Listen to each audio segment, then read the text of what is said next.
Hey kids, Miss Kulkarni here. In this video, we will learn how to write and how to balance chemical reactions. Now, in order to balance chemical reactions, we need to understand that we have two different things, reactants and products. So, what are the reactants? These are the chemicals that we begin with. And now, what are products? These are the chemicals that we end with.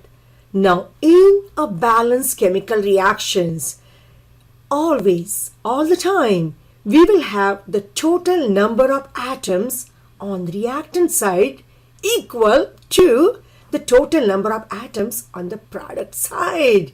And this goes in with a very important law. Which law is that? It is the law of conservation of mass. So what are the important steps to begin writing and balancing a chemical reaction? Number one, we have to have the correct formula for each of the reactant.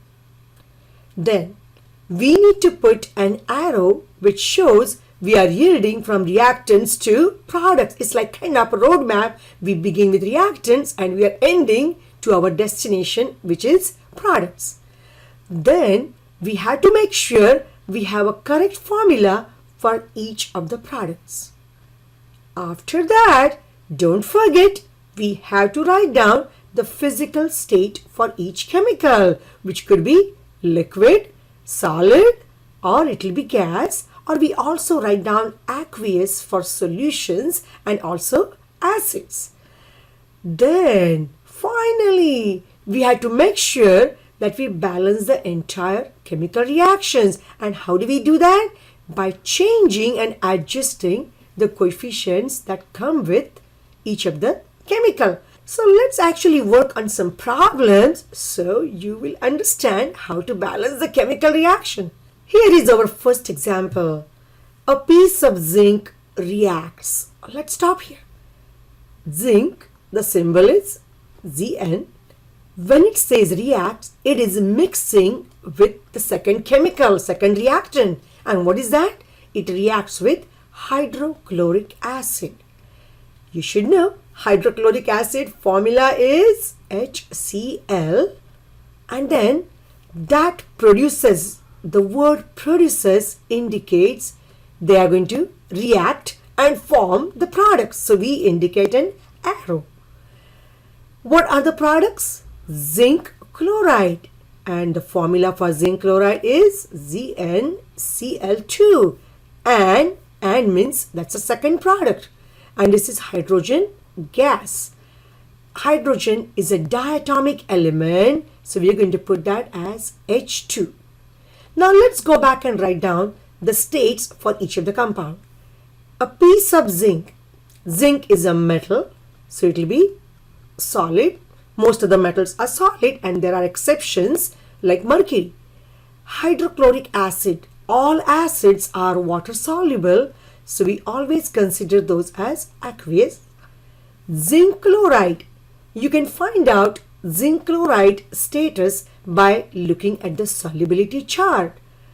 By using the chart, we can predict that this must be a solution, so it will be aqueous, and hydrogen is given to you as gas.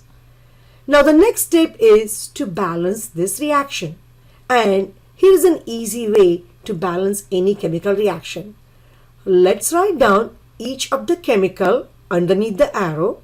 So I got zinc, we have hydrogen, and we have chlorine.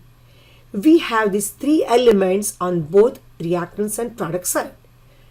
Without balancing, let's see how many atoms we have for each of the element on each of the side, reactants and product side.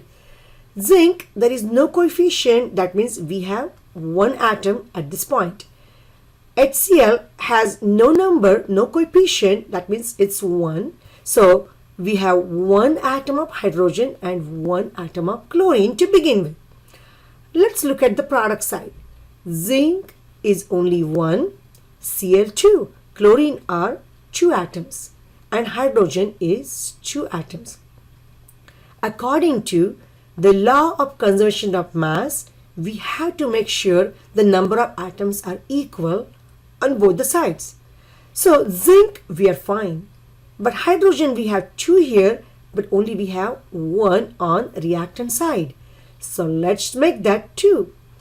If I make that 2, I had to go back to reactant side and make that as 2 HCl. That's the only way I can get 2 hydrogen atoms. But by doing that, how many chlorine atoms I got now? I ended up getting 2 chlorine atoms. But look at this now. On both sides, the number of atoms is exactly matching. So that means our reaction is completely balanced. Okay, now let's work on some challenging examples like this one. Phosphoric acid is reacted with, let's stop there. Phosphoric acid is formed with phosphate and hydrogen. So the formula is H3PO4. It's an acid, so I'm going to put aqueous there. It is reacting with a solution of sodium hydroxide, NaOH, and it says solution, that means it must be aqueous again. And then it is producing, so we got an arrow, sodium phosphate. What's the formula for that? It is Na3PO4, and then it produces water, which is H2O. Using the solubility rules, we know that group 1, all the elements will be soluble, so we're going to say that will be aqueous and water will be liquid. Now I'm going to make one change here. Instead of writing H2O, I am going to write that as HOH. That's same thing as water. It just helps us to balance chemical reactions. Now, whenever we have polyatomics, in the balancing part, we try to keep them all together. So let us go ahead and list what we have. We have hydrogen, we have phosphate, then we have sodium, and we have hydroxide.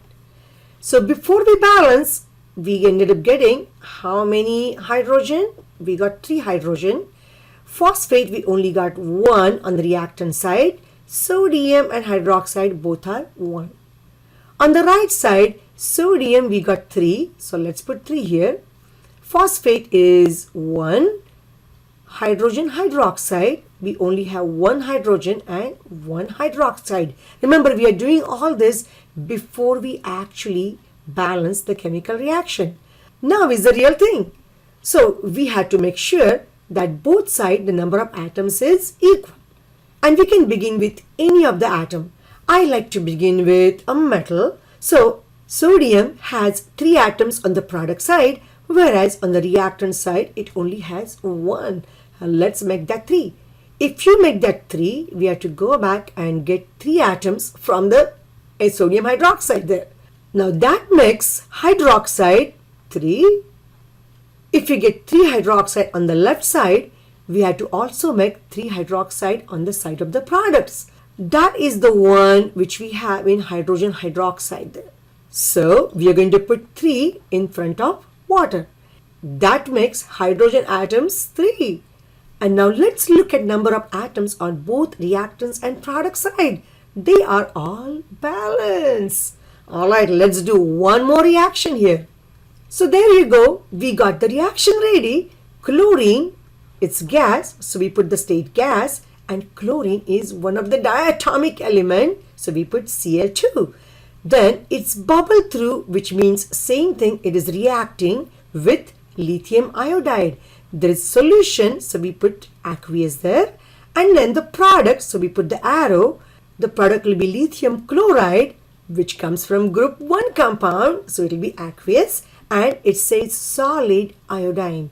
Iodine is again one of the diatomic, so we put I2, and it's given to you as solid, so we put there S. Are you guys ready to balance the reaction? Let's write down what we have and make a list of how many atoms we have on each side. So there you go. It looks like lithium is in good shape, but chlorine and iodine are not. So we can begin with either one. If I want to change chlorine, to 2 atoms, what I need to do? I need to make sure lithium chloride gets coefficient 2. And if I get that 2 there, lithium becomes 2. Alright, let's come back to the left side. We have to make sure we got lithium's 2 here. If we make 2, the reactant side, lithium iodide also gets 2 coefficient. And what happens to iodine? That also becomes 2.